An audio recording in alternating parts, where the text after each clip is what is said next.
So last class में हमने जो डेफिनेशंस डिस्कशन किया था वो कहां तक किया था? परमिटिविटी और रिलेटिव परमिटिविटी तक। ठीक है, अब हम डिस्कशन करने वाले हैं किसके लिए? सुपरपोजिशन प्रिंसिपल के लिए। ठीक है, कि सुपरपोजिशन प्रिंसिपल क्या होता है। तो लास्ट क्लास में हमने डिस्कशन किया था कि अगर जैसे कूलम्ब्स लॉ के बारे में डिस्कशन किया था कि कूलम्ब्स लॉ बताता क्या है कि दो चार्जेस के बीच में फोर्स कितना है। उसके बारे में कूलम्ब्स लॉ क्या करता है, हमें बताता है कि दो चार्जेस है तो उनके बीच में फोर्स कितना है। लेकिन अगर सिस्टम के अंदर ओके दो से ज्यादा चार्ज होंगे तो जो एक सिंगल चार्ज है, क्योंकि उस चार्ज पे जितने जो बाकी के चार्जेस है वो भी क्या लगाएंगे? फोर्स लगाएंगे। तो सिंगल चार्ज पे बाकी के जितने भी चार्ज है जो फोर्स लगा रहे हैं उनकी वजह से नेट फोर्स आएगा। तो नेट फोर्स कितना होगा वो कौन बताएगा? Superposition principle. जैसे एग्जांपल के लिए ये डायग्राम बना हुआ है, इसमें बहुत सारे चार्जेस है। जैसे मैं अगर बात करूं तो मेरा चार्ज फर्स्ट चार्ज ये कितनी डिस्टेंस पर है? r1 डिस्टेंस पर है। ये पोजीशन वेक्टर उसका क्या है? r1। इसी तरीके से दूसरा चार्ज मेरा ये यहाँ पे है, इसका पोजीशन वेक्टर है r2। ओके, इसी तरीके से थर्ड चार्ज यहाँ पे है, इसका पोजीशन वेक्टर कितना है? r3। Like this. इसी तरीके से बहुत सारे चार्जेस है, ये nth चार्ज है ये वाला, इसका पोजीशन वेक्टर क्या है? rn। ओके, अब ये सारे जो इंडिविजुअल चार्जेस हैं ये चार्जेस क्या करेंगे? इस एक चार्ज पर फोर्स लगाएंगे।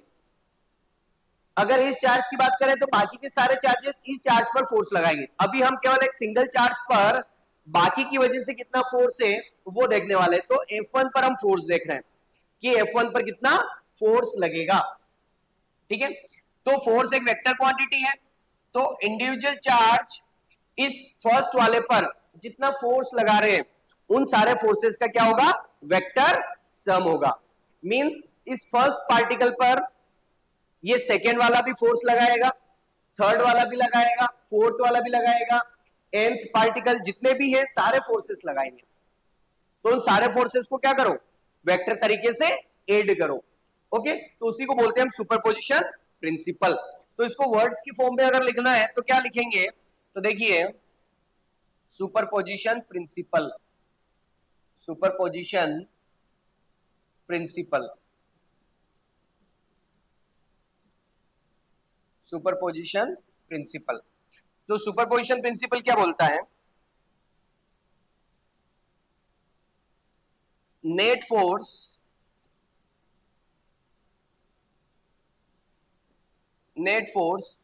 on a charge, net force on a charge of a system of charges,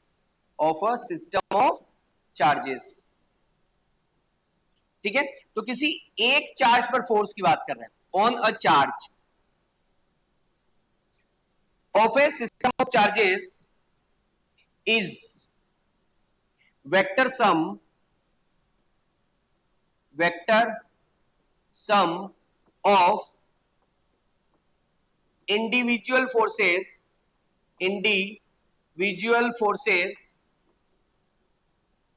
vector sum of individual forces on charge या on given charge due to individual forces on given charge due to remaining charges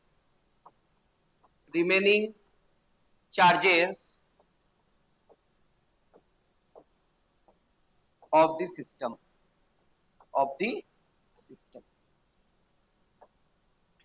तो net force on A charge यानी किसी एक charge पर total force या net force कितना होगा। तो सिस्टम में जो बाकी के जो चार्जेस है इस चार्ज को छोड़ के वो सारे जितना फोर्स लगा रहे हैं तो इंडिविजुअल फोर्सेस जो है उन इंडिविजुअल फोर्सेस का क्या है? Vector sum. Okay, so vector sum ये। Of individual forces, individual forces, इनका वेक्टर सम। ठीक है, कौन लगाएंगे? उस चार्ज पर बाकी के चार्जेस, इसको बोलेंगे सुपरपोजिशन प्रिंसिपल। तो यहां पे हम लिख सकते हैं कि F1 कि फर्स्ट चार्ज पर जो फोर्स लग रहा है वो 1 पर किसकी वजह से? सेकेंड चार्ज की वजह से फोर्स, फर्स्ट पर थर्ड चार्ज की वजह से फोर्स, फर्स्ट पर फोर्थ चार्ज की वजह से फोर्स, ऐसे मल्टीपल चार्जेस होंगे, एन नंबर ऑफ चार्जेस होंगे। तो एन चार्ज की वजह से F1 या फर्स्ट पार्टिकल पर या फर्स्ट चार्ज पार्टिकल पर फोर्स, इन सबका वेक्टर सम करेंगे तो क्या आ जाएगा? फर्स्ट पार्टिकल पर नेट फोर्स आ जाएगा। अब ये F12 क्या है? F12 है कि फर्स्ट पार्टिकल और सेकेंड पार्टिकल के बीच में लगने वाला नेट फोर्स। F13 क्या है? फर्स्ट पार्टिकल और थर्ड पार्टिकल के बीच में लगने वाला कोई फोर्स। अंडरस्टूड? तो मींस अब ये फोर्स निकालेंगे कैसे? F12, F13, F14 ये कैलकुलेट कैसे करेंगे? तो ये कूलॉम्स लॉ से, क्योंकि ये केवल दो फोर्सेस, दो चार्जेस के बीच में फोर्स है। जैसे F12 क्या है? फर्स्ट चार्ज और सेकंड चार्ज के बीच में फोर्स। F13 फर्स्ट चार्ज और थर्ड चार्ज के बीच में फोर्स। F14 फर्स्ट चार्ज और फोर्थ चार्ज के बीच में फोर्स, ऐसे। ओके, क्योंकि हमें जो नेट फोर्स निकालना है फर्स्ट चार्ज पे निकालना है, तो जो फर्स्ट चार्ज है इस पर नेट फोर्स निकालना है। तो सेकेंड चार्ज इसको इस डायरेक्शन में रिपेल करेगा, तो ये F12 की डायरेक्शन इधर है। ये थर्ड चार्ज इसको इस डायरेक्शन में रिपेल करेगा। ओके, तो ये F13 की डायरेक्शन इधर है। ये फोर्थ चार्ज या nth चार्ज की बात करें तो ये nth चार्ज इसको इस डायरेक्शन में रिपेल करेगा, तो F1n की जो डायरेक्शन है वो इस डायरेक्शन। अंडरस्टूड? सो ये सारे फोर्सेस की डायरेक्शन। तो इंडिविजुअल फोर्सेस को हम किससे निकालेंगे? कूलॉम्स लॉ से, और उनको वेक्टर तरीके से ऐड करके हम नेट फोर्स फाइंड आउट करेंगे। अंडरस्टूड? तो this is the superposition principle. इसमें एक नोट लिखना रहेगा हमें, तो नोट लिख लेते हैं। Note,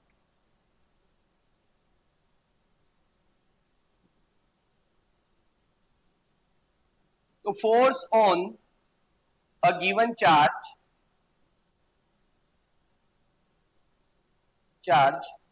due to another single charge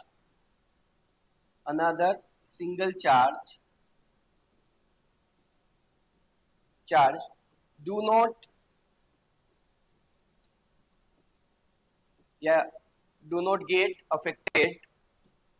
not get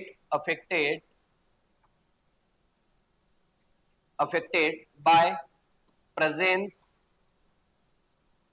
or absence of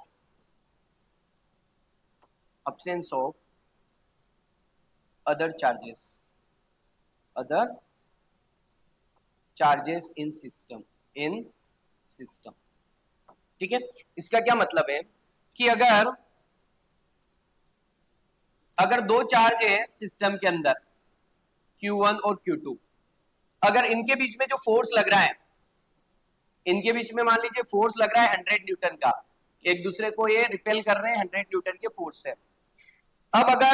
अब यहाँ पे अभी ये दोनों फोर्स है केवल, सॉरी दोनों चार्ज है और दोनों चार्ज की वजह से फोर्स है। अब अगर मैं यहाँ पर कोई तीसरा चार्ज रख देता हूं Q3, अब देखता हूं कि इन दोनों के बीच में कितना फोर्स है। तो ये चार्ज पहले यहां नहीं था, फिर भी फोर्स इतना 100 न्यूटन। अब ये आ गया, फिर भी अगर इन दोनों का आपस में फोर्स देखेंगे कि ये इस पर कितना लगा रहा है और ये इस पर कितना लगा रहा है, तो वो 100 न्यूटन ही रहेगा। इसके होने या नहीं होने से इन दोनों के बीच में जो फोर्स है उस पर फर्क नहीं पड़ेगा। ठीक है, तो mutual force between two charges do not get affected by presence और absence of third charge. Okay, तो यहां पर जैसे एक इस चार्ज की बात करें तो इस चार्ज पर फोर्स इसकी वजह से, इसकी प्रेजेंस या अब्सेंस से कोई फर्क नहीं पड़ता है कि इस पर जो फोर्स लग रहा है वो 100 न्यूटन है इसकी वजह से। अगर ये रहेगा तो भी 100 न्यूटन ही लगाएगा ये वाला, और ये नहीं रहेगा तो भी 100 न्यूटन ही लगाएगा। हाँ, बट इसके आने से क्या फर्क पड़ा कि ये वाला भी इसके ऊपर फोर्स लगा देगा, ये वाला भी इस पर फोर्स लगा देगा, तो इस पर जो नेट फोर्स है वो चेंज हो जाएगा, लेकिन इसकी वजह से जो फोर्स है वो चेंज नहीं होगा। अंडरस्टूड? सो ये पॉइंट भी हमें ध्यान रखना है जब प्रॉब्लम्स को हम सोल्व करेंगे। फाइन, आगे बढ़ते हैं नेक्स्ट डेफिनेशन की side. What is electric field? Electric field क्या होता है? ओके, तो 11th क्लास में आप पढ़ के आए ग्रेविटेशनल फील्ड के बारे में।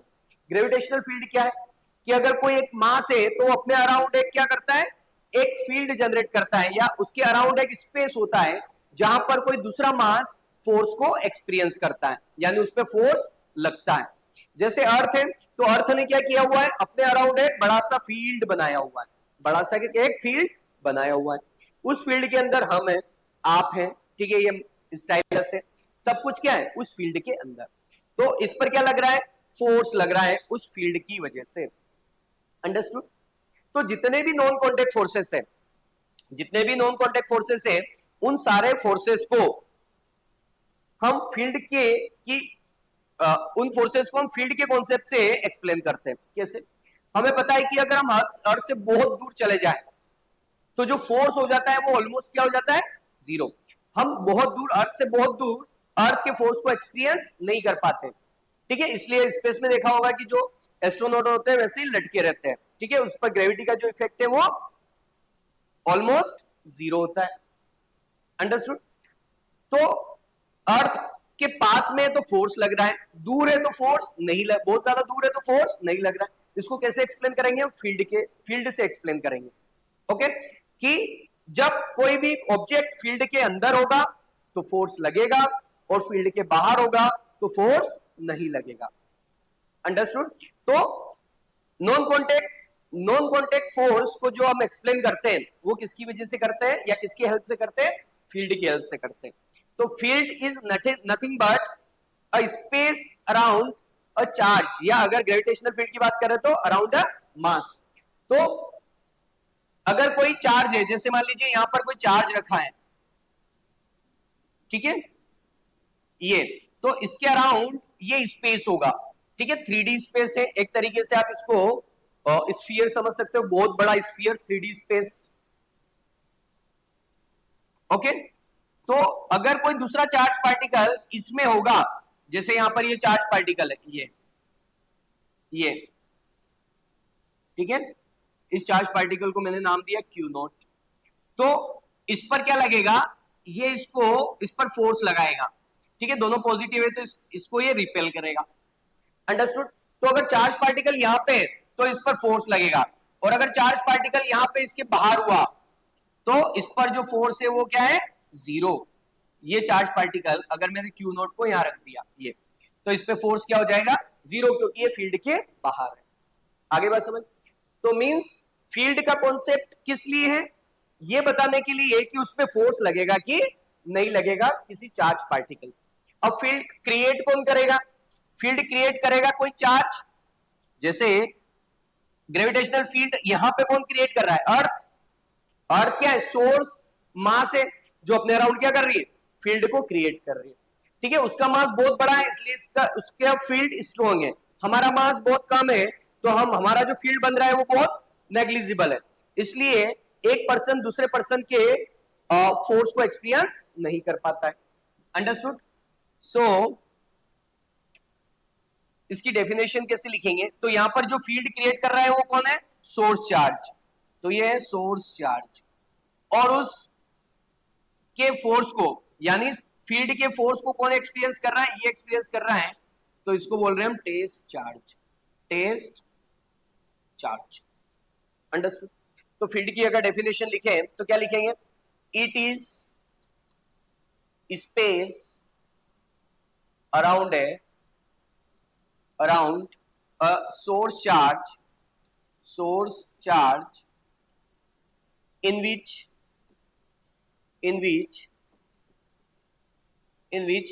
another charge experience a force, experience a force।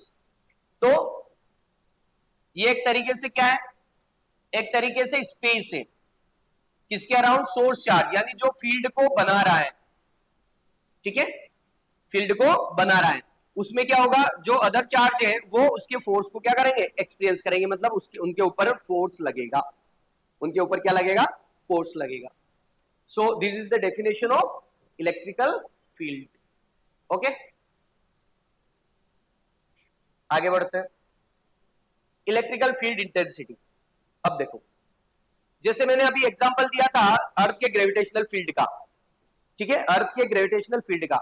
तो जैसे जैसे हम अर्थ से दूर होते जा रहे हैं, उसकी जो स्ट्रेंथ है वो क्या होती जा रही है, कम होती जा रही है। ठीक है, तो जैसे दूर जा रहे हैं, क्योंकि हमारे ऊपर फोर्स अर्थ जो लगा रही है वो क्या होता जा रहा है, कम होता जा रहा है। यस और नो? ओके, तो अगर वो कम होता जा रहा है तो इसका मतलब क्या है कि जो फील्ड की स्ट्रेंथ है वो धीरे धीरे कम होती जा रही है।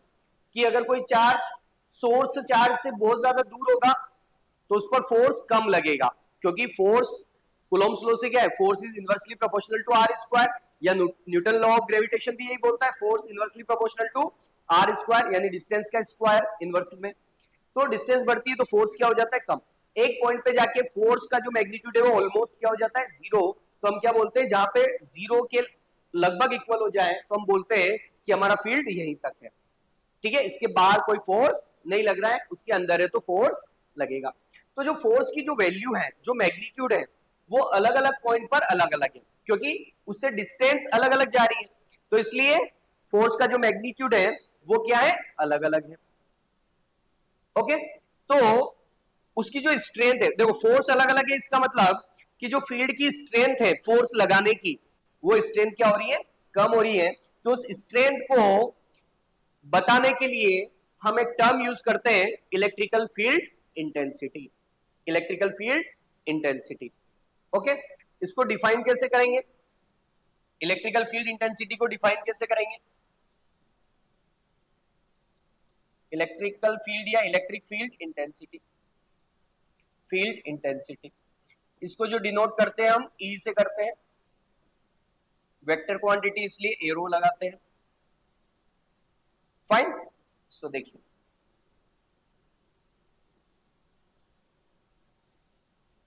So electric field intensity, electric field intensity at a point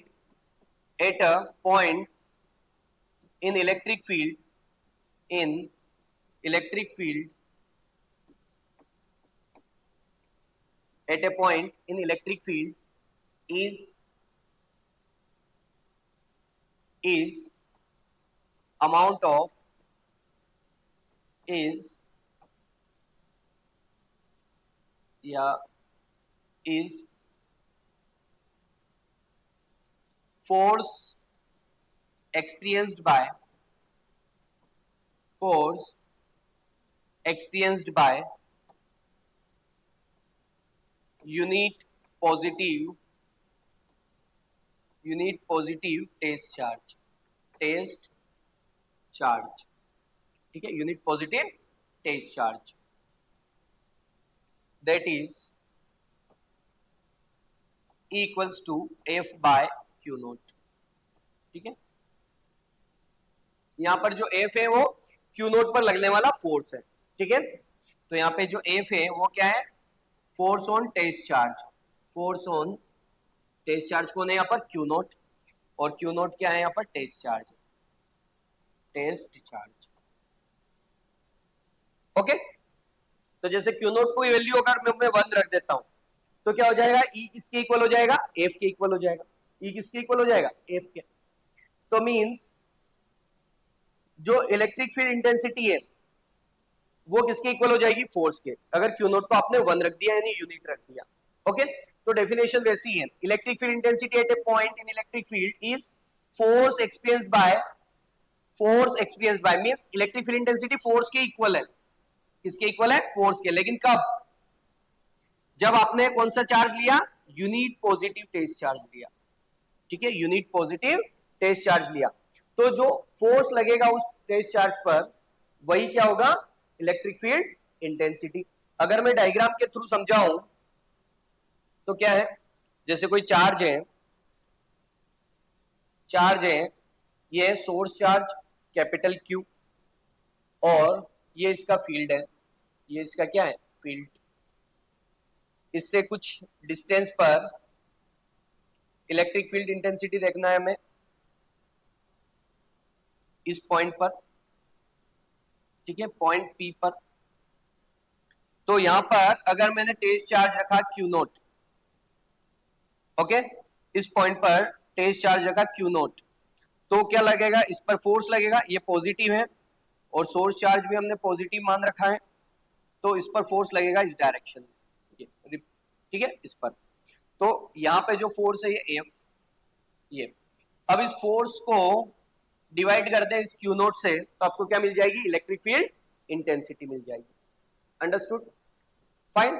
तो अलग अलग पॉइंट, अगर पॉइंट अलग हो जाएगा तो फोर्स का मैग्नीट्यूड भी क्या हो जाएगा, अलग हो जाएगा। इसीलिए ये इलेक्ट्रिक फील्ड इंटेंसिटी किसी पॉइंट के लिए डिफाइंड है, किसी पॉइंट के लिए डिफाइंड है। अंडरस्टूड। तो this is the definition of what, electric field intensity.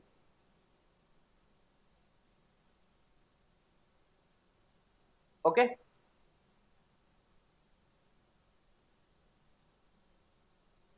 यहां पे जो electric field due to charge, यहाँ पे सोर्स चार्ज का इलेक्ट्रिक फील्ड है, सोर्स चार्ज कौन है हमारा, कैपिटल क्यू, ठीक है, सोर्स चार्ज कौन है, कैपिटल क्यू, फाइन। इसके बारे में थोड़ा और लिखते हैं। ये एक फिजिकल क्वांटिटी है, तो इसकी कोई यूनिट होगी, सो ऐसा यूनिट इज, ये फोर्स बाय चार्ज है, फोर्स बाय चार्ज, फोर्स की न्यूटन और चार्ज की कूलम, सो इसकी यूनिट होगी न्यूटन पर कूलम, ठीक है। और कैसी क्वांटिटी है, फोर्स वेक्टर है, सो ये भी वेक्टर होगी, it is a vector quantity, vector quantity, ठीक है। तो वेक्टर क्वांटिटी है, तो इसकी डायरेक्शन क्या होगी, देखो डायरेक्शन क्या होगी। तो अगर मेरा सोर्स चार्ज पॉजिटिव है, सोर्स चार्ज कैसा है, पॉजिटिव, ये।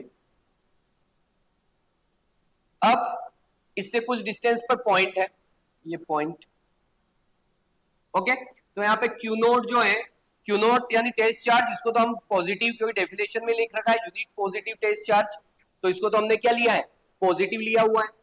तो इस पर कुछ फोर्स लगेगा, ठीक है, इस पर कुछ फोर्स लगेगा F।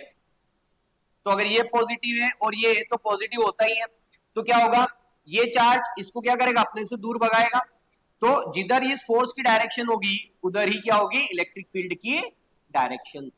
तो मींस पॉजिटिव चार्ज की वजह से जो इलेक्ट्रिक फील्ड की डायरेक्शन है, पॉजिटिव चार्ज की वजह से इलेक्ट्रिक फील्ड की डायरेक्शन है इस पॉइंट पर क्या होगी, away from charge, away from charge, charge से अवे, दूर जा रही है, इस पॉइंट को ज्वाइन करने, चार्ज और इस पॉइंट को ज्वाइन करने वाली लाइन से दूर, अवे।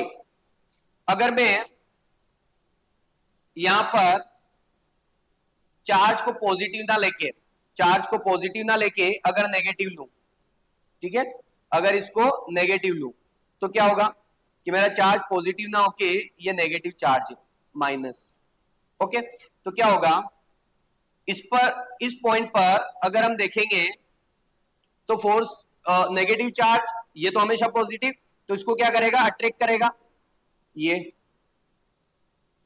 तो जो फोर्स की डायरेक्शन होगी ये टुवर्ड्स द चार्ज होगी, ठीक है, टुवर्ड्स द चार्ज।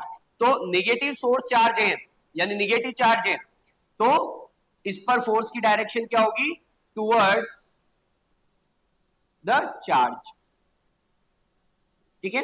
और towards the charge means source charge की बात कर रहे हैं, ठीक है। तो सोर्स चार्ज की साइड, पॉइंट से सोर्स चार्ज की साइड, क्लियर। तो कुल मिला के पॉजिटिव चार्ज से इलेक्ट्रिक फील्ड इंटेंसिटी की direction away from the charge, और नेगेटिव की वजह से टुवर्ड्स द चार्ज। तो इस डायरेक्शन को हमें ध्यान रखना है। तो वेक्टर क्वांटिटी है बट डायरेक्शन इस तरीके से हम देखेंगे। इसका डायमेंशनल फॉर्मूला, डायमेंशनल फॉर्मूले की अगर बात करें, डायमेंशनल फॉर्मूले की बात करें तो देखिए इलेक्ट्रिक फील्ड क्या है, फोर्स अपॉन चार्ज फोर्स की डायमेंशन हम जानते हैं, इसको याद भी रखना है, mlt-2, और चार्ज की क्या है, at। ठीक है, ऑलरेडी हम जब चार्ज पढ़ा है तो वहां पर इसकी डायमेंशन भी देखिए। अगर देखेंगे m, तो m as it is, l नीचे तो है नहीं, l ऊपर है एज इट इज, t ये t-2, t ऊपर जाएगा तो एक और माइनस का हो जाएगा, तो t-3, और a अकेला है, इसकी पावर प्लस है, ऊपर जाके माइनस हो जाएगी, सो a-1। तो इसका डायमेंशनल फॉर्मूला जो बनेगा वो होगा mlt-2 a-1, ये t-3, sorry, t-3 a-1। Clear? So this is the dimensional formula of what, electric field intensity. Fine, इसको हमें ध्यान रखना। आगे बढ़ते हैं नेक्स्ट डेफिनेशन की side. Electric field lines. Electric field lines क्या होती है? तो हमने 10th क्लास में मैग्नेट के अराउंड फील्ड लाइंस बनाई है कि मैग्नेट के अराउंड क्या होती है, मैग्नेटिक फील्ड लाइंस होती है। तो उसी तरीके से चार्ज के अराउंड भी क्या होती है, इलेक्ट्रिक फील्ड लाइंस होती है। चार्ज के अराउंड भी क्या होती है, इलेक्ट्रिक फील्ड लाइंस होती है। ठीक है, मैग्नेट में कैसे बनाई थी आपने 10th क्लास में, एक बार मैं यहां पर आपको थोड़ा सा एक्सप्लेन कर देता हूं। तो कैसे बनाई थी, ये आपका नॉर्थ पोल होता था, ये साउथ, तो यहां से लाइन गई इधर गई ऐसे, इस साइड भी इधर से इधर गई, ये इधर से इधर गई, ये इधर से इधर गई, ये ओके। और अगर इन साइड देखेंगे तो साउथ से नॉर्थ की साइड, तो इस तरीके से लाइंस बनी थी। तो यहां पे भी, इसमें भी क्या है, इसमें भी नॉर्थ साउथ की जगह क्या है, पॉजिटिव चार्ज और नेगेटिव चार्ज। तो अगर पॉजिटिव होगा ओके, तो ये अपनी लाइंस को एमिट करेगा, और नेगेटिव होगा तो वो भी लाइंस को क्या करेगा, एब्जॉर्ब करेगा। ओके, तो इलेक्ट्रिक फील्ड लाइंस जैसे मैग्नेटिक फील्ड लाइंस पढ़ी है वैसे ही। ओके, और यहां पे ये लाइंस बताती क्या है, ये लाइंस बताती है कि अगर किसी पॉइंट पर आपने चार्ज रख दिया, या मान लीजिए टेस्ट चार्ज मैंने यहां पे रख दिया, तो ये क्या करेगा, इस लाइन पर जो टेंजेंट है, इस लाइन पर जो टेंजेंट है, इस डायरेक्शन में इस पर फोर्स लगेगा। ठीक है, या इस पॉइंट पर इस डायरेक्शन में इलेक्ट्रिक फील्ड इंटेंसिटी होगी। ओके, अगर मैंने यहां पे बनाया, यहां पे बनाया इस पॉइंट पर, तो इस पॉइंट पर टेंजेंट बना दो, तो इस पॉइंट पर अगर टेंजेंट बनाएंगे तो ऐसा बनेगा, तो इसका मतलब इस पॉइंट पर इलेक्ट्रिक फील्ड इंटेंसिटी की डायरेक्शन इधर होगी। क्लियर? तो मींस इन लाइंस के किसी पॉइंट पर आपने अगर टेंजेंट ड्रॉ किया, तो वो टेंजेंट उस पॉइंट पर इलेक्ट्रिक फील्ड की डायरेक्शन को क्या करता है, रिप्रेजेंट करता है। ओके, तो इलेक्ट्रिक फील्ड लाइन की डेफिनेशन इसी फॉर्म में लिखेंगे। और जब चार्ज रखा हुआ है तो लाइन हमें दिखती नहीं है, जैसे मैग्नेटिक फील्ड लाइंस भी हमें दिखती नहीं है। So these are the imaginary lines. तो डेफिनेशन भी इसी तरीके से लिखेंगे। तो इलेक्ट्रिक फील्ड लाइन की डेफिनेशन अगर देखेंगे, इलेक्ट्रिक फील्ड लाइन, ओके, तो अगर इसकी डेफिनेशन देखेंगे तो क्या है, these are the imaginary lines, these are the imaginary lines, imaginary lines, these are the imaginary lines at a point of which, at a point of which if tangent is drawn, if tangent is drawn, tangent is drawn, will represent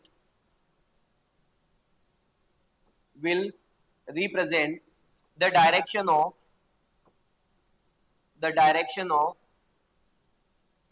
electric field intensity, electric field intensity at that point, at that point.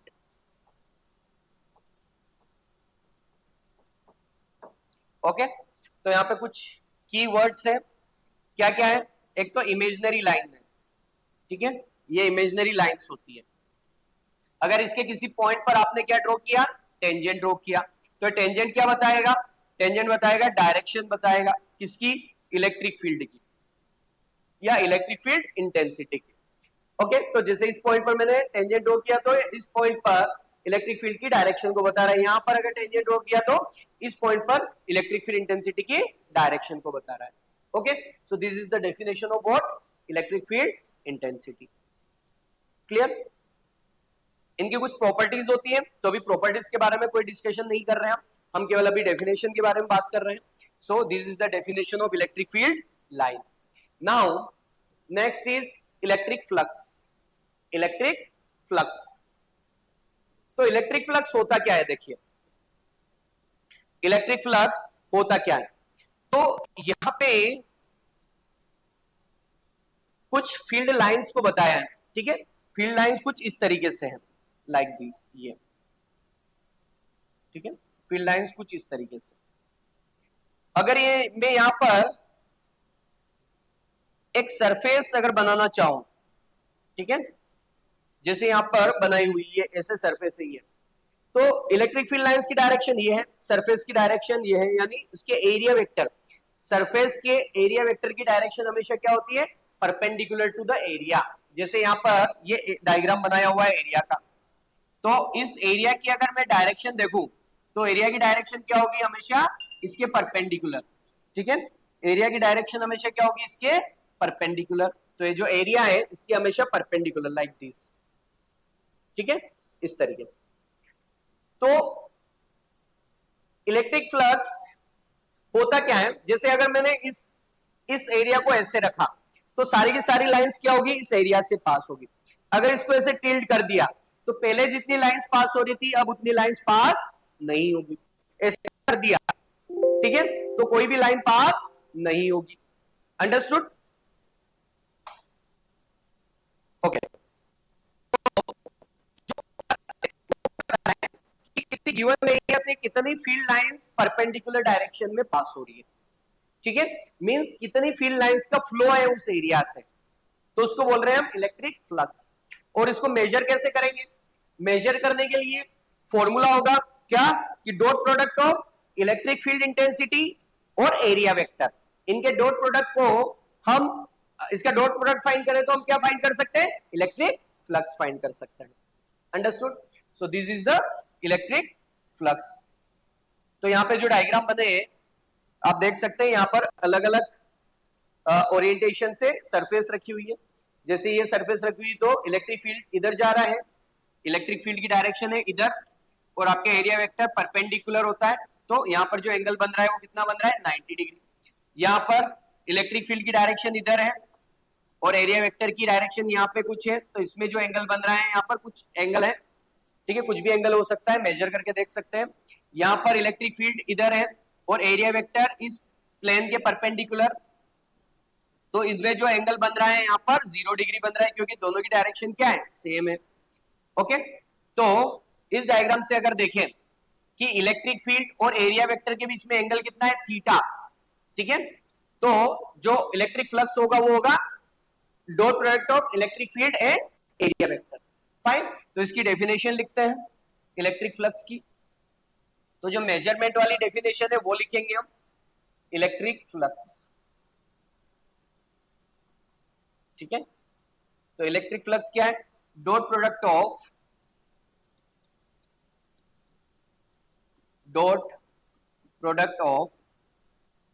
Electric field intensity,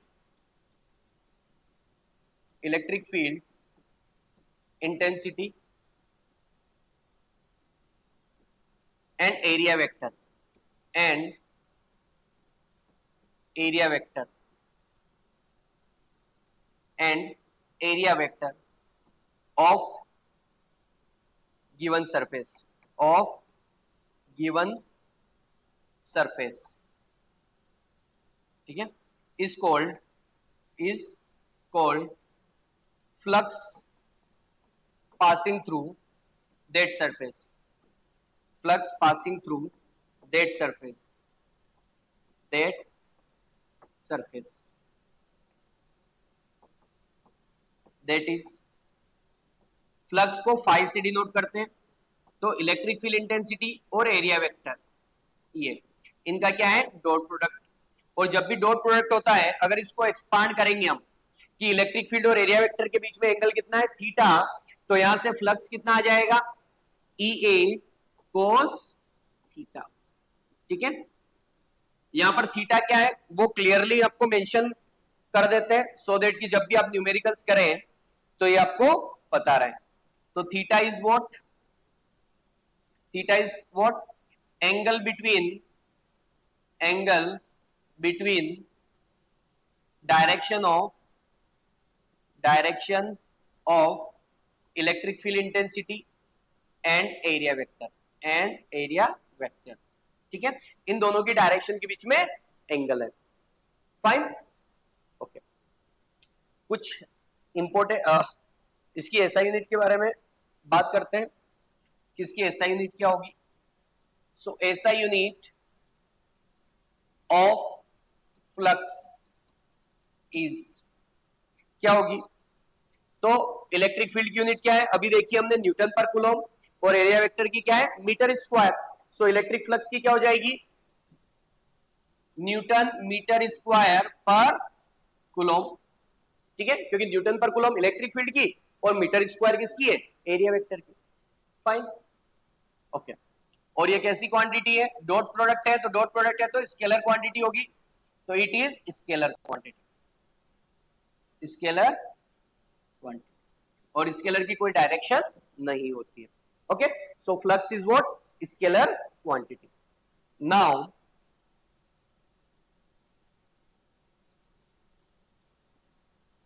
note direction of area vector, direction of area vector is always perpendicular to the plane of area,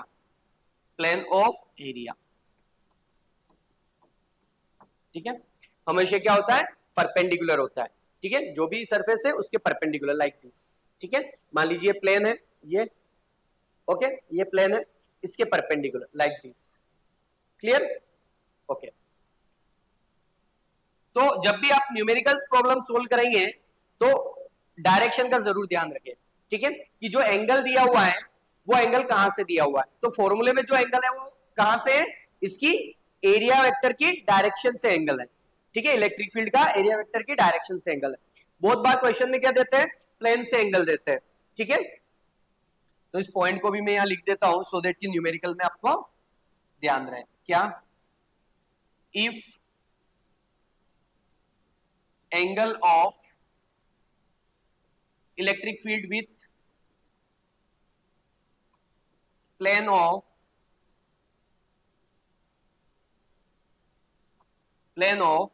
a surface या area is given,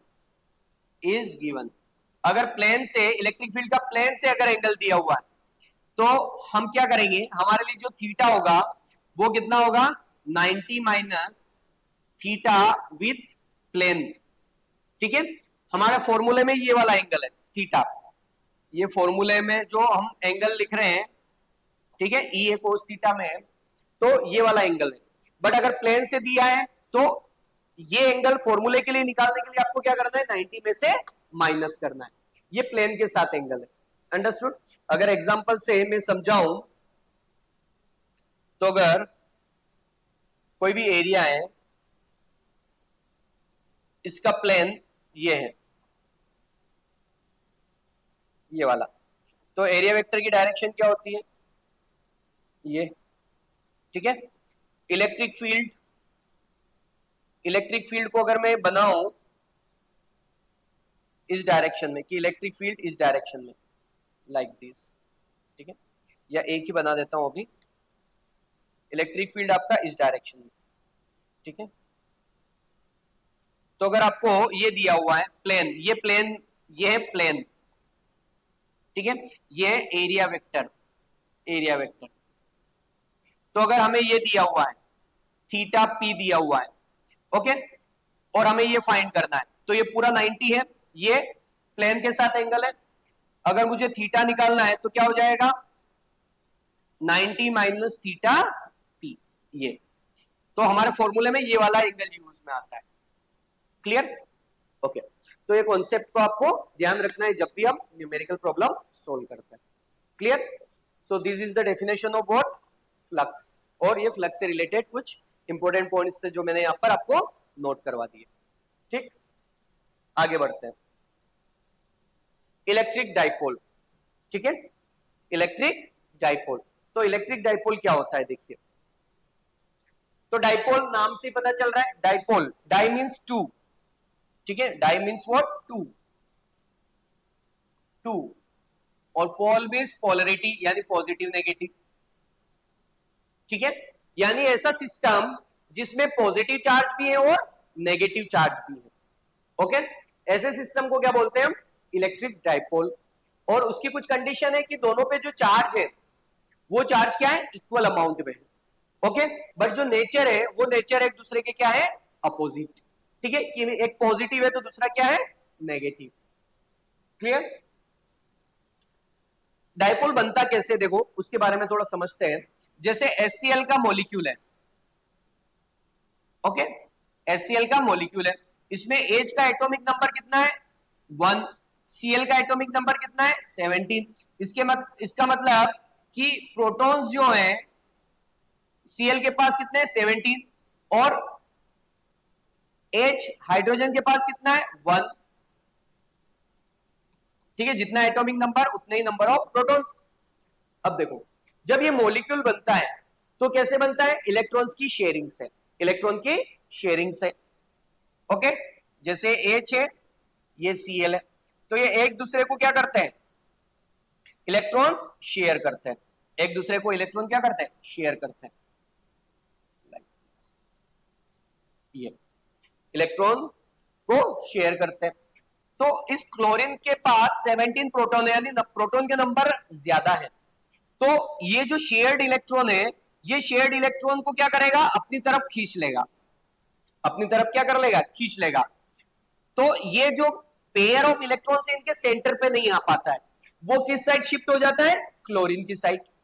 तो chlorine के पास, chlorine के ज्यादा पास होने से होगा क्या, extra electron इसके पास है, मतलब दोनों पे जो इसका अधिकार है, सिलिकॉन सॉरी क्लोरीन और हाइड्रोजन दोनों का सेम अधिकार है इन पर, लेकिन उसकी शिफ्टिंग किधर हो जाती है, क्लोरीन के पास। तो ऐसा समझो कि क्लोरीन के पास कुछ एक्स्ट्रा इफेक्ट आ गया और इलेक्ट्रॉन पास आने की वजह से हुआ, तो जिसके पास ज्यादा इलेक्ट्रॉन आते हैं उधर नेगेटिव चार्ज आ जाता है, माइनस, और इसने इलेक्ट्रॉन को लॉस किया, ऐसा समझो, क्योंकि इससे दूर चले गए, तो इस पर कौन सा चार्ज आ जाता है, पॉजिटिव। ओके, तो जितना इधर नेगेटिव आएगा उतना इस पर पॉजिटिव आएगा। तो इस तरीके से जो डाइपोल है वो फॉर्म हो जाता है।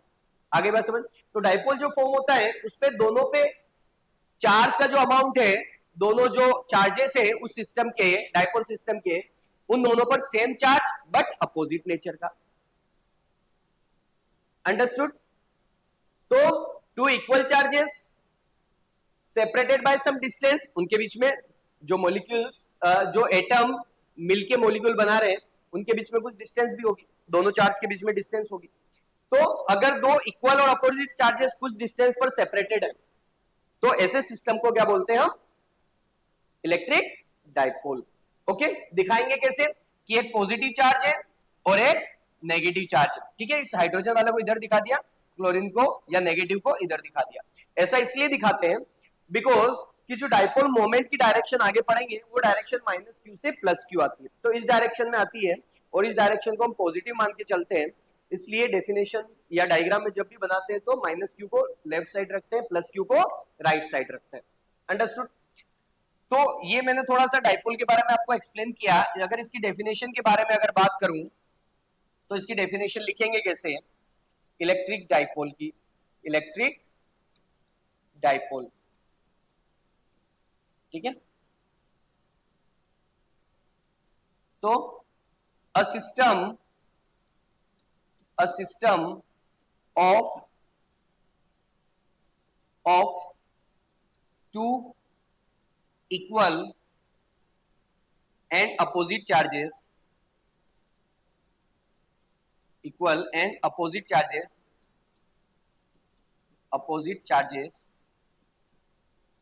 separated by a small distance, separated by a small distance. A system of two equal and opposite charges separated by a small distance is called electric dipole. उसको क्या बोलेंगे हम? Electric dipole. क्लियर? तो इसमें दो इक्वल और opposite nature के charge हैं, टू इक्वल एंड अपोजिट, ठीक है, और उनके बीच में जो डिस्टेंस है वो स्मॉल है. तो ऐसे सिस्टम को क्या बोलते हैं हम? Electric dipole. ठीक है. शॉर्ट डाइपोल होने की कुछ कंडीशन यहां पे लिखी है कि किस डाइपोल को आप शॉर्ट बोलोगे, शॉर्ट डाइपोल, तो डाइपोल का जो चार्ज है, डाइपोल पे जो चार्ज है वो चार्ज क्या है? हाई अमाउंट में, ठीक है, अमाउंट ज्यादा है, और इसकी जो साइज है वो साइज क्या है? लेस है, ठीक है, वो साइज क्या है? लेस है. ओके, वो साइज क्या है? बहुत कम है. तो जो डाइपोल होगा उसको क्या बोलेंगे हम? Short dipole. कि जो चार्ज का अमाउंट है वो ज्यादा है और जो उनके बीच में जो सेपरेशन है वो बहुत कम है. अंडरस्टूड? तो उसको क्या बोलेंगे हम? Short dipole. क्लियर? तो ये थी डाइपोल की डेफिनेशन. और डाइपोल की शॉर्ट होने की कंडीशन क्या है? अमाउंट बहुत ज्यादा हो और उसकी जो साइज है बहुत कम हो. ठीक है, उसकी साइज क्या है? कम है, तो उसको बोलेंगे हम इलेक्ट्रिक या short electric dipole. Fine, okay, आगे बढ़ते हैं. Electric dipole moment. Electric dipole moment, तो दो इक्वल और अपोजिट चार्जेस है, माइनस क्यू, ये प्लस क्यू, ठीक है, इनके बीच की डिस्टेंस मान लीजिए इसका सेंटर है, तो सेंटर से यहां तक की डिस्टेंस को मैंने एल बोला और इस साइड की डिस्टेंस को एल, तो टोटल डिस्टेंस कितनी हो गई? 2l. ओके, टोटल डिस्टेंस कितनी हो गई? 2l. तो डाइपोल मोमेंट दिखाता क्या है? ये डाइपोल की स्ट्रेंथ को मेजर करता है कि जितनी ज्यादा डाइपोल मोमेंट होगी उसका जो इफेक्ट होगा या वो जो इलेक्ट्रिक फील्ड इंटेंसिटी जनरेट करेगा उसकी स्ट्रेंथ भी उतनी ज्यादा होगी. तो ये डाइपोल की स्ट्रेंथ को मेजर करने का पैरामीटर है. फाइन, सो इसकी डेफिनेशन लिख लेते हैं. Electric dipole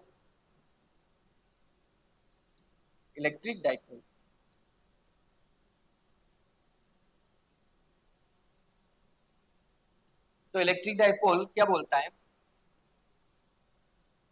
it is product of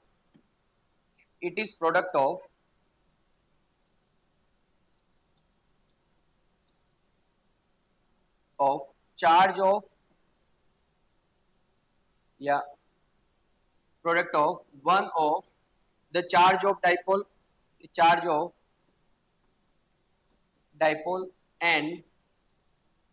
and separation between charges of dipole,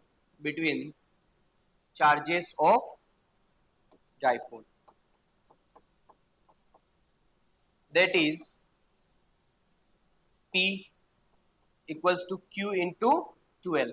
okay, इनकी बीच की डिस्टेंस को हम कितना कंसीडर करते हैं? 2L. चार्ज के बीच की डिस्टेंस को हम 2L कंसीडर करते हैं. ठीक है, सेंटर से पॉजिटिव की L और सेंटर से नेगेटिव चार्ज की L, तो टोटल कितनी? 2L. Okay, fine. और ये कैसी क्वांटिटी है? वेक्टर क्वांटिटी है. Dipole moment is a vector quantity. Direction किधर होती है? माइनस क्यू से प्लस क्यू की साइड. ठीक है, so it is a vector quantity.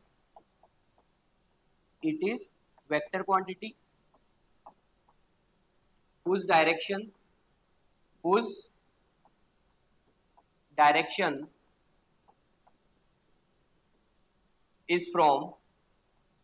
is from minus q to plus q. ठीक है, माइनस क्यू से प्लस क्यू की साइड, ठीक है, ये माइनस क्यू, ये plus Q, so minus Q से प्लस क्यू की साइड। फाइन, तो ये डाइपोल मोमेंट की क्या है, डायरेक्शन। अगर इसकी एसआई यूनिट के बारे में बात करें तो फॉर्मूला क्या है, क्यू इंटू 12, चार्ज की यूनिट कूलम और 12 यानी डिस्टेंस, डिस्टेंस की यूनिट क्या होती है, metre. Okay, so SI unit, SI unit of dipole moment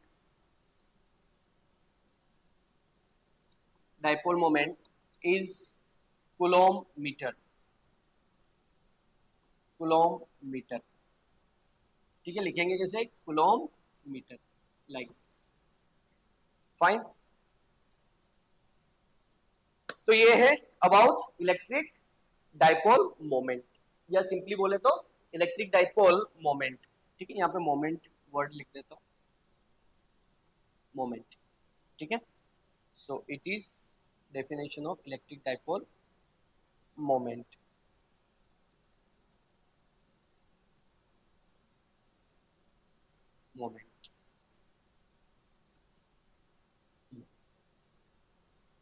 clear, so this is the electric dipole moment.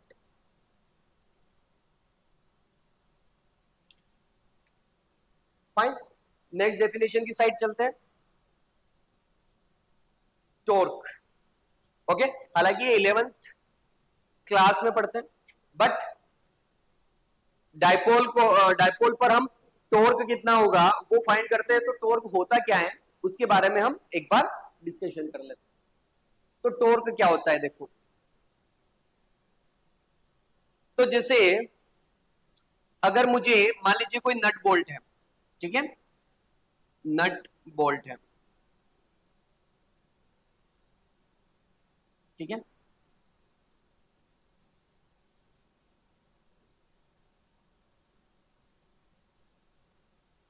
इस तरीके से, इस पर नट चढ़ी हुई है, ठीक है, लाइक दिस। अगर इसको ओपन करना है, इसको खोलना है, तो क्या करते हैं हम, ठीक है, अगर ढीली है तो हम क्या करते हैं, हाथ से इसको घुमा देते हैं, लेकिन टाइट है तो हम क्या करते हैं, एक स्पेनर लेते हैं, ठीक है, स्पिनर लेते हैं और इससे पकड़ के फोर्स लगाते हैं, इससे पकड़ के इसको फोर्स लगाते हैं और घुमाते हैं, तो यह नट क्या होती है, खुल जाती है इजीली। अब देखो यहां पे विदाउट स्पिनर भी क्या कर रहे थे आप, फोर्स लगा रहे थे, बट स्पिनर लगा के भी क्या किया, फोर्स लगाया, बट आपने फोर्स जितना आप बिना स्पिनर के लगा रहे थे और विद स्पिनर जो लगा रहे, दोनों फोर्स क्या है, इक्वल है। फिर भी जब स्पिनर नहीं था तो ये क्या हो रहा था, ओपन नहीं कर पा रहे थे आप, लेकिन स्पिनर लगाने से क्या किया, ओपन हो गया। तो यहां पर क्या चीज चेंज हुई, तो इसका मतलब कि जो रोटेशनल मोशन आता है वो किसकी वजह से आता है, टॉर्क की वजह से, टॉर्क की वजह से आपको उसको रोटेट करवाना था। ओके, तो जब आपने स्पिनर यूज नहीं किया, तो जब जहां फोर्स लगा रहे थे आप, इसको पकड़ के यहां पे फोर्स लगा रहे थे, तो उस फोर्स की वजह से जो टॉर्क आया, उस टॉर्क का मैग्नीट्यूड क्या था, कम। और जब स्पिनर लगाया तो यहां फोर्स लगाया आपने, यहां पे फोर्स लगाया, तो ये जो डिस्टेंस बढ़ा दी आपने, ये डिस्टेंस बढ़ा दी फोर्स की, कहां से, जिसके अबाउट ये रोटेट कर रहा है, तो वहां से डिस्टेंस बढ़ा दी, तो डिस्टेंस बढ़ाने से क्या हुआ कि टॉर्क बढ़ गया, और टॉर्क क्या देता है, रोटेशनल मोशन। अंडरस्टूड। तो जब रोटेशनल मोशन की बात आती है तो रोटेशन कौन करवाता है, फोर्स नहीं करवाता है, टॉर्क करवाता है। क्या करवाता है, टॉर्क। और टॉर्क किस पे डिपेंड करता है, फोर्स कितना है और उसकी यहां से परपेंडिकुलर डिस्टेंस कितनी है, या सिंपली अगर बात करें तो फोर्स जहां लगा रहे हो उसकी पोजीशन क्या है, कहां पे आप लगा रहे हो, तो उस पर डिपेंड करता है। तो टॉर्क कुल मिला के क्या है, रोटेशनल मोमेंट प्रोवाइड करने वाला, कि कितना मैग्नीट्यूड है उस रोटेशनल मोमेंट का। ओके, तो वो हम बताते किससे, या मेजर करते कौन से पैरामीटर से, टॉर्क। तो टॉर्क की अगर डेफिनेशन लिखे, टॉर्क, तो टॉर्क की अगर डेफिनेशन लिखे तो इसकी डेफिनेशन क्या होगी, cross product of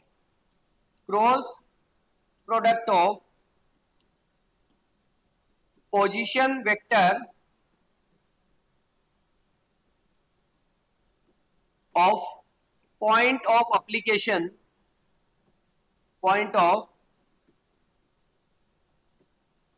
application of force, cross product of position vector of point of application of force and force या applied force, इसे लिखते हैं applied force. ओके तो अगर इसके अबाउट क्या हो रहा है, रोटेशन हो रहा है, इसके अबाउट क्या हो रहा है, रोटेशन, ये इसके अबाउट क्या होगा, रोटेट होगा। ये अगर यहां से r डिस्टेंस पर, यहां से r डिस्टेंस पर, ये यहां से r डिस्टेंस पर अगर कोई पॉइंट है, r डिस्टेंस पर अगर कोई पॉइंट है, इसकी डायरेक्शन इधर है और ये फोर्स लग रहा है इस डायरेक्शन में, इनके बीच में एंगल है थीटा, इनके बीच में कितना एंगल है, थीटा, यानी जहां पे फोर्स लग रहा है ये पॉइंट, यहां से यहां तक की डिस्टेंस है r, ओके, और फोर्स की डायरेक्शन किधर, इधर, इन दोनों के बीच में एंगल कितना है, थीटा, ओके, यहां से यहां तक r। तो जो टॉर्क होगा वो क्या है, क्रॉस प्रोडक्ट है इस r का, ओके, r क्या है, जिस पॉइंट पर फोर्स लग रहा है उस पॉइंट की पोजीशन वेक्टर, ये ओके, इसका अगर फोर्स के साथ क्रॉस मल्टीप्लाई करें तो हमें क्या मिलेगा, टॉर्क। तो r जितना ज्यादा होगा, ओके, उतना ज्यादा हमें क्या मिलने वाला है, torque. Clear? So this is the torque और वेक्टर क्वांटिटी है ये। अगर इसको हम थोड़ा एक्सपांड करें, मैग्नीट्यूड फाइंड करें, तो मैग्नीट्यूड क्या होगा, आर एफ साइन थीटा। तो क्रॉस प्रोडक्ट ऑलरेडी हम पढ़ चुके हैं 11th क्लास में, तो जब भी क्रॉस प्रोडक्ट को मैग्नीट्यूड फॉर्म में लिखेंगे तो क्या होता है, आर का मैग्नीट्यूड, एफ का मैग्नीट्यूड और साइन थीटा। अंडरस्टूड? अब देखो,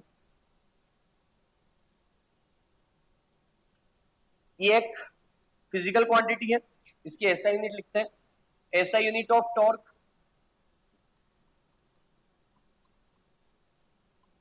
तो क्या है, फोर्स और डिस्प्लेसमेंट एक तरीके से, या पोजीशन वेक्टर। तो क्या, पोजीशन वेक्टर की एसआई यूनिट मीटर और फोर्स की क्या होगी, न्यूटन। सो इसकी एसआई यूनिट क्या होगी, newton into metre, newton into metre. Fine. और ये कैसी क्वांटिटी है, वेक्टर क्वांटिटी। तो it is a vector quantity whose direction is given by right hand thumb rule, right hand thumb rule। ठीक है, तो वेक्टर आपने पढ़ रखा है, तो वहां पर हम राइट हैंड थंब रूल भी पढ़ते हैं, तो उसके अकॉर्डिंग इसकी डायरेक्शन को हम डिफाइन करते हैं। ठीक है, इस तरीके से। अगर डायरेक्शन देखना है तो मैं आपको बता देता हूं राइट हैंड थंब रूल कैसे यूज करेंगे। राइट हैंड यूज करना है, ओके, तो आर की डायरेक्शन में हमें फिंगर्स को कर्ल करना है, ठीक है, और फोर्स की डायरेक्शन में आर की डायरेक्शन में फिंगर्स को स्ट्रेच करेंगे और फोर्स की डायरेक्शन में फिंगर्स को कर्ल करेंगे। तो जो थंब होगा वो थंब क्या बताएगा, वो थंब बताएगा आपको टॉर्क की डायरेक्शन। अंडरस्टूड? जैसे ये है, इस पर मैं फोर्स इधर लगा रहा हूं, तो इस डायरेक्शन में क्या करेंगे, इस डायरेक्शन में फिंगर्स, और फोर्स अगर इधर लगा रहे हैं, फोर्स इधर लगा रहे हैं, तो क्या होगा, इधर कर्ल करो। तो ये जो थंब है, थंब की डायरेक्शन आपको क्या बताएगी, टॉर्क की डायरेक्शन। अंडरस्टूड? तो this is the about torque. Clear? आगे बढ़ते हैं। Next, couple. ठीक है, तो कपल भी एक तरीके से क्या है, टॉर्क। कपल भी क्या है, एक तरीके से टॉर्क। बट इसमें क्या होता है, दो इक्वल फोर्सेस एक्ट कर रहे होते हैं किसी ऑब्जेक्ट पर, और उनकी डायरेक्शन क्या होती है, एक दूसरे के अपोजिट होती है। तो दो इक्वल एंड अपोजिट फोर्सेस, उनके बीच में क्या है, कुछ डिस्टेंस है, उसके बीच में क्या है, कुछ डिस्टेंस है। तो ये दोनों मिलकर क्या फॉर्म करते हैं, एक कपल फॉर्म करते हैं। ठीक है, तो कपल भी एक तरीके से टॉर्क है। ठीक है, तो अ टॉर्क, ओके, ये भी क्या है, टॉर्क है। अगर इसकी डेफिनेशन लिखे तो कैसे लिखेंगे, couple two equal and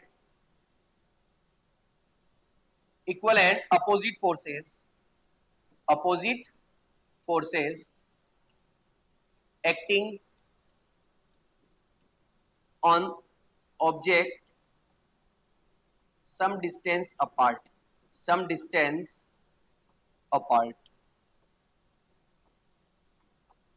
form a couple।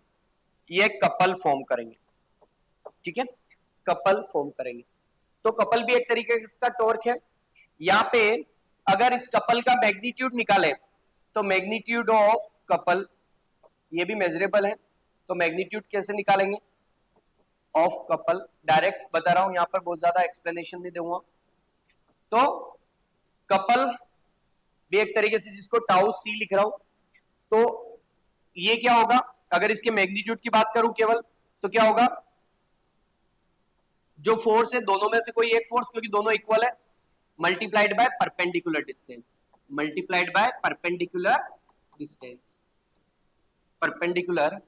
Distance, ठीक है। इसको भी अगर लिखते हैं तो आर क्रॉस एफ से ही लिखते हैं, कोई एक फोर्स, ओके, और ये है उनके बीच में डिस्प्लेसमेंट वेक्टर, ये है डिस्प्लेसमेंट वेक्टर, दोनों फोर्स जिस पॉइंट पर एक्ट कर रहे हैं उनका, उन पॉइंट्स का डिस्प्लेसमेंट वेक्टर, यानी यहां से लेके यहां तक, अगर मैं बात करूं तो यहां से लेके यहां तक, ये है आर, ये है आर, ठीक है। अगर इन दोनों के बीच में एंगल देखें, ठीक है, इन दोनों के बीच में एंगल देखें, डिस्प्लेसमेंट वेक्टर और फोर्स के बीच में, ओके, तो अगर ये थीटा है, तो ये वाली जो डिस्टेंस निकल के आएगी, यहाँ पे कैलकुलेशन नहीं बता रहा हूं, ये जो डिस्टेंस निकल के आएगी, ये परपेंडिकुलर डिस्टेंस जो निकल के आएगी, वो निकल के आएगी आर साइन थीटा। क्या निकल के आएगी, आर साइन थीटा। तो जैसे टॉर्क का भी आर एफ, तो अगर उसका मैग्नीट्यूड निकाला तो आर एफ साइन थीटा होता है। तो यहाँ पे जो आर साइन थीटा है, ये आर साइन थीटा, ये होती है परपेंडिकुलर डिस्टेंस, ये वाली, चाहे आप यहां मेजर करो, यहां मेजर करो, यहां मेजर करो, कहीं भी आप मेजर कर सकते हो, तो लेकिन परपेंडिकुलर डिस्टेंस, ओके। तो टॉर्क कैसे निकालेंगे, कोई भी एक फोर्स दोनों में से और उनके दोनों फोर्सेस के बीच में परपेंडिकुलर डिस्टेंस, तो वो क्या फॉर्म करेंगे, कपल। और कपल क्या प्रोवाइड करता है, प्योर रोटेशन। कपल क्या प्रोवाइड करता है, प्योर रोटेशन। फाइन, सो यहां पर नोट में लिख देंगे हम कि कपल प्रोवाइड्स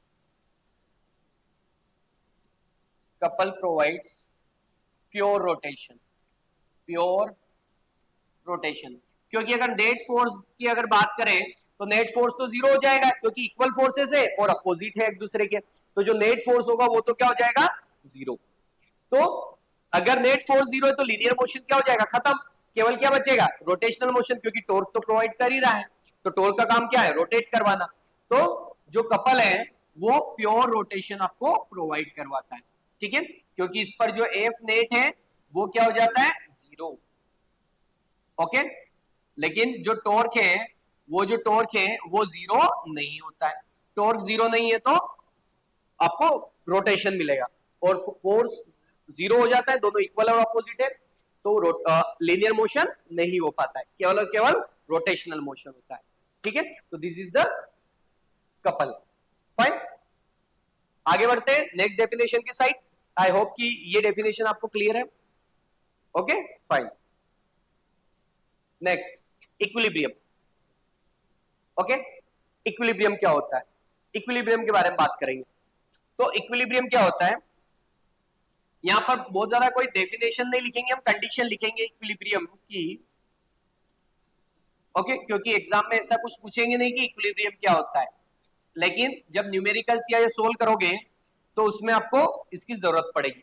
तो इक्विलिब्रियम का मतलब क्या है कि जब ऑब्जेक्ट पर नेट फोर्स जो है वो जीरो हो जाए, ठीक है, या समेशन ऑफ ऑल फोर्सेस क्या हो जाए, जीरो, ठीक है। तो उसको बोलेंगे हम इक्विलिब्रियम। और कौन सा इक्विलिब्रियम? लीनियर इक्विलिब्रियम, क्योंकि फोर्स की वजह से लीनियर मोशन होता है। तो अगर कोई ऑब्जेक्ट लीनियर इक्विलिब्रियम में है, लीनियर इक्विलिब्रियम में है, तो इसका मतलब क्या है? नेट फोर्स उस पर क्या है? जीरो। ओके। अब रोटेशनल इक्विलिब्रियम, तो रोटेशनल इक्विलिब्रियम में मींस अगर नेट टॉर्क जीरो है, नेट टॉर्क जीरो है, या जितना भी टॉर्क लग रहा है उनका सम क्या है? जीरो, तो जो इक्विलिब्रियम होगा उसको बोलेंगे रोटेशनल इक्विलिब्रियम। तो जब भी रोटेशनल इक्विलिब्रियम होगा मतलब नेट टॉर्क क्या होगा? जीरो। ओके। और अगर ये दोनों इक्विलिब्रियम एग्जिस्ट कर रहे हैं, बहुत इक्विलिब्रियम एग्जिस्ट कर रहे हैं, दोनों इक्विलिब्रियम एग्जिस्ट कर रहे हैं, ओके, तो दोनों अगर एग्जिस्ट कर रहे हैं तो उसको बोलेंगे complete equilibrium, complete equilibrium.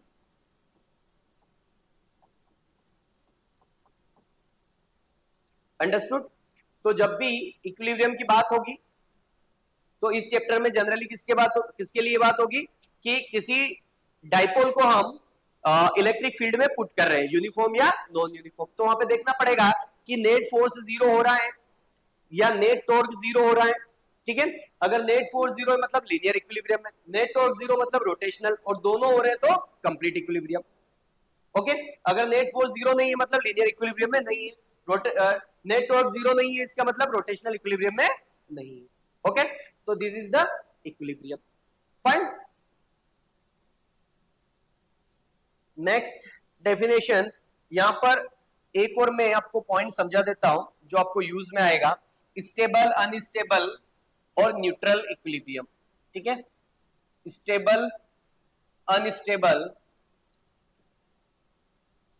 Unstable and neutral equilibrium, neutral equilibrium.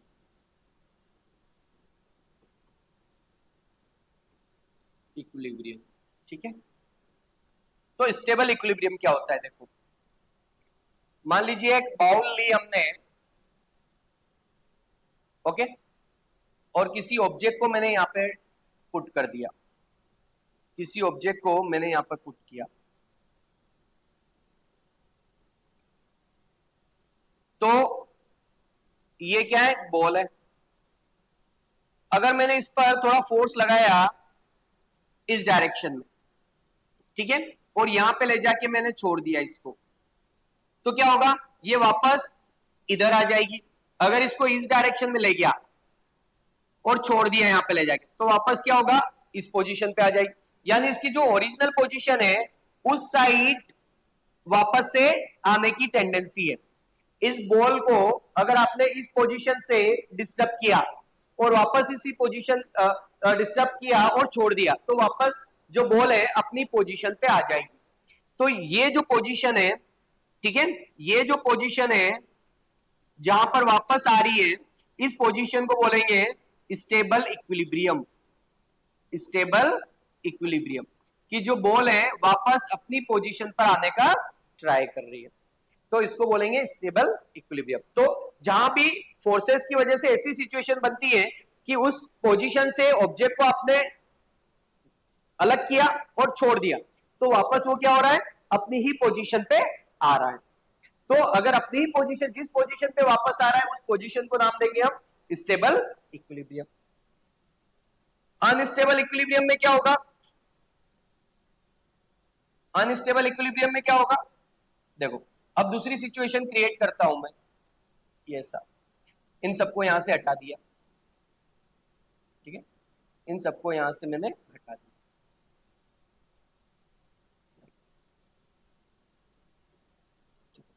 इन सबको यहां से मैंने हटा दिया, इस बॉल को भी मैं यहां से हटा रहा हूं।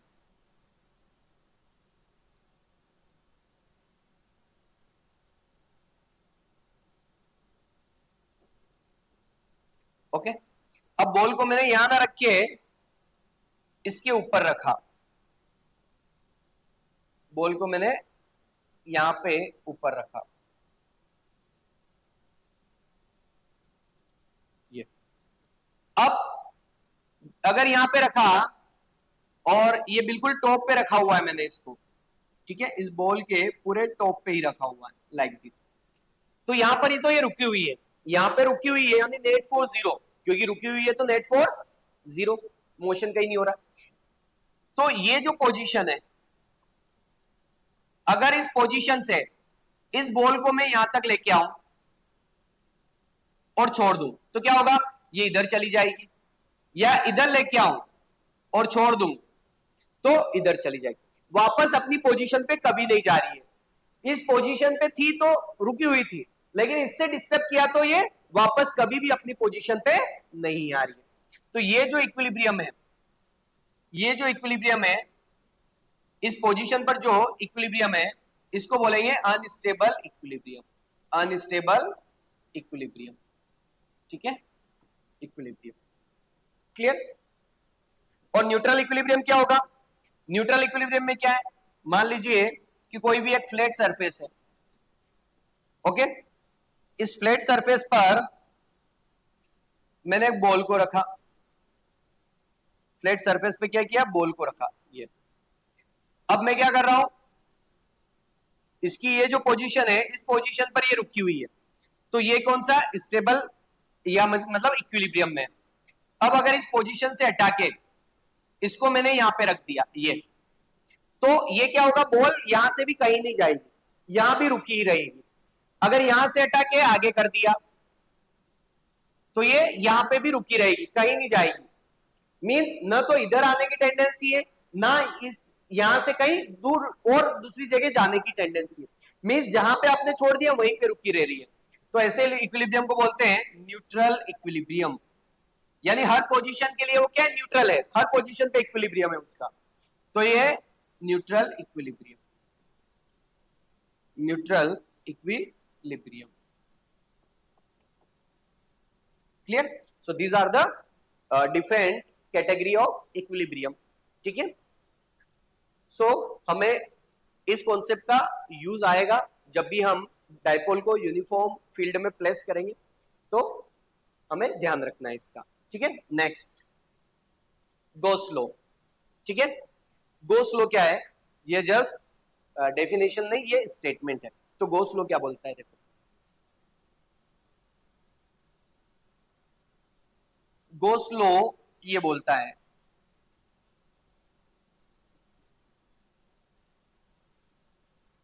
तो कोई क्लोज्ड सरफेस, क्लोज सरफेस क्या होती है मैं समझा देता हूं आपको।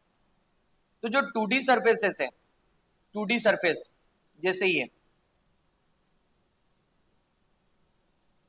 ये स्क्वायर, ठीक है, सर्कल, स्क्वायर,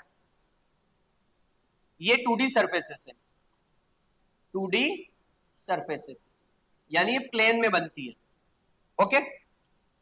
तो इनको 2D सरफेस जो है इनको बोलते हैं हम ओपन सरफेसेस, क्या बोलते हैं, ओपन। इनमें वॉल्यूम जैसा कुछ भी नहीं है, जस्ट क्या है, ओपन। अब कुछ सरफेसेस 3D होती है, कुछ सरफेसेस कैसी होती है, 3D। जैसे मैं स्फीयर की बात करूं, ठीक है, स्फीयर की बात करूं,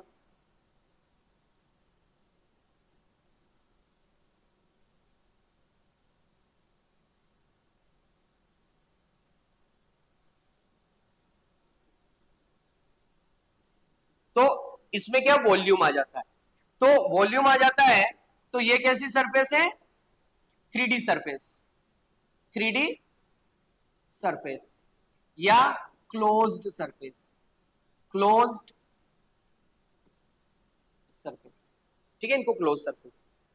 तो open surface means 2D surface, और जो भी क्लोज है, सिलेंडर हो गया, स्फीयर हो गया, ओके, क्यूब हो गया, क्यूबॉइड हो गया, ये सब क्लोज सरफेसेस है।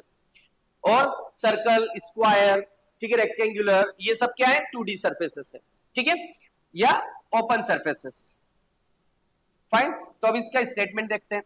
तो गॉस लॉ क्या बोलता है कि flux passing through, flux passing through a closed surface, a closed surface means 3D surfaces, okay, close surface is 1/ε0 times, ठीक है, और ये 3D सरफेस का है, एप्सिलॉन नॉट लिखा मतलब हमने मीडियम कौन सा लिया है, वैक्यूम लिया है, ठीक है, epsilon not times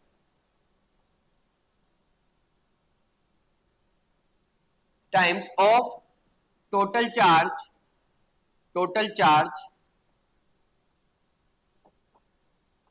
placed inside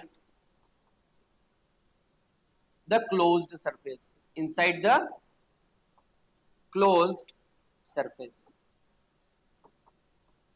ठीक है, inside the closed surface,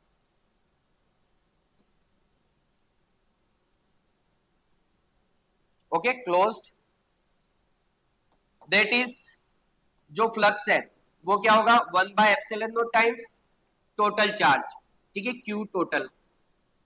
तो अगर मैं इसको लिखूं तो फ्लक्स क्या होगा, Q/ε0, ठीक है, और ये कहां पर, इन वैक्यूम। अगर कोई दूसरा मीडियम है तो एप्सिलॉन नॉट की जगह उसकी परमिटिविटी आ जाएगी, जिसको एप्सिलॉन से दिखाते हैं, ठीक है, परमिटिविटी के बारे में हम आगे पहले डिस्कस कर चुके हैं, क्लियर।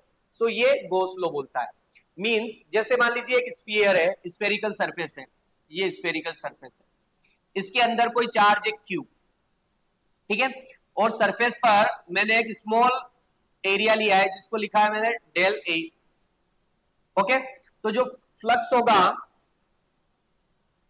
होगा वो कितना होगा, Q/ε0, इसमें जो टोटल चार्ज है, इस टोटल चार्ज को मैं लिख देता हूं यहाँ पे Q, टोटल चार्ज कितना है Q अंदर जो रखा है, ओके, तो Q/ε0 होगा इससे पास होने वाला टोटल फ्लक्स, क्लियर।